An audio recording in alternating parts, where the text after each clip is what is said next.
Aujourd'hui, on va parler du rêve d'un grand nombre de pêcheurs québécois, capturer une truite mouchetée trophée.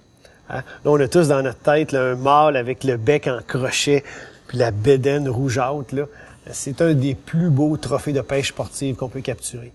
Puis si on veut avoir la chance de croiser le fer avec un de ces très gros ombres de fontaine-là, il faut adapter un peu nos techniques. Hein? Si on pêche toujours de la même façon qu'on fait habituellement et qu'on capture des truites de taille petite et moyenne, ça devient un peu de la loterie que tout à coup espérer qu'on va capturer une grosse truite.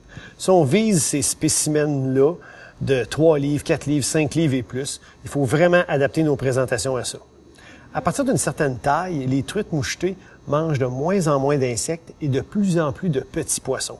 Donc, à ce moment-là, un peu comme vous le voyez ici en avant de moi, ce que je vais chercher à faire, c'est d'imiter un petit poisson, d'imiter la nourriture de ces grosses truites-là.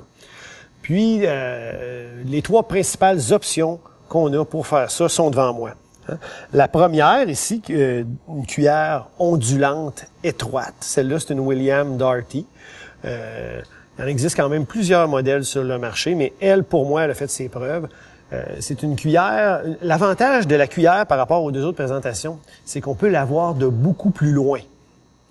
Donc, si on pêche une zone qui est très grande, une grande baie, par exemple, ou qu'on pêche au large des poissons en suspension, les éclats lumineux d'une cuillère comme celle-là sont visibles de beaucoup plus loin que pourraient l'être les 2 autres offrandes. Donc ça devient un gros avantage. Puis examiner les reflets d'une cuillère comme celle-là dans l'eau, ça ressemble véritablement à un poisson. Hein? Peut-être que comme ça, sur le présentoir, un peu moins, mais faites le test dans l'eau près de l'embarcation, vous allez voir. Deuxième option qu'on a, c'est le poisson nageur. Ça, moi, c'est un leurre que j'aime utiliser quand j'ai repéré une structure très définie, un poste d'affût, un poste de chasse, puis que je veux faire passer mon leurre très près de ce poste de chasse-là.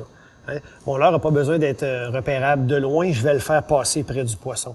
Donc, les vibrations des petits poissons nageurs, quand on parle de ceux dans les compagnies les plus sérieuses, les meilleurs modèles, c'est des vibrations qui sont éprouvées. Pour la truite qui va s'arriver, c'est vraiment un petit poisson qui a parfois même l'air en difficulté.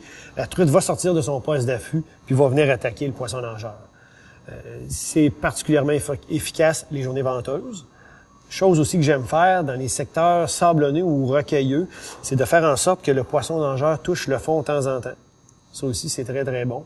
Puis évidemment, je vais essayer d'ajuster le motif, la couleur, à la proie habituelle de la truite. Si vous savez pas ce que la truite mange dans un plan d'eau donné, prenez tout simplement un poisson nageur au motif truite. Les grosses truites mouchetées sont très cannibales. Alors, de cette façon-là, vous êtes sûr d'avoir une offrande qui est susceptible d'intéresser la truite.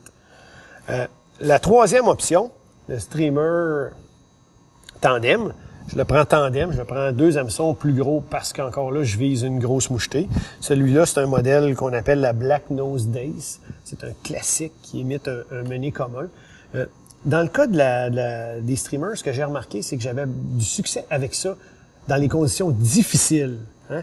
Un exemple typique, c'est un lac aux eaux translucides, très claires, alors qu'on pêche une journée où il n'y a pas de vent, pas de nuages, un gros soleil. Le genre de conditions là, qu'on se dit, capturer une truite trophée une journée comme aujourd'hui, là, on a l'impression qu'on n'a pas de chance.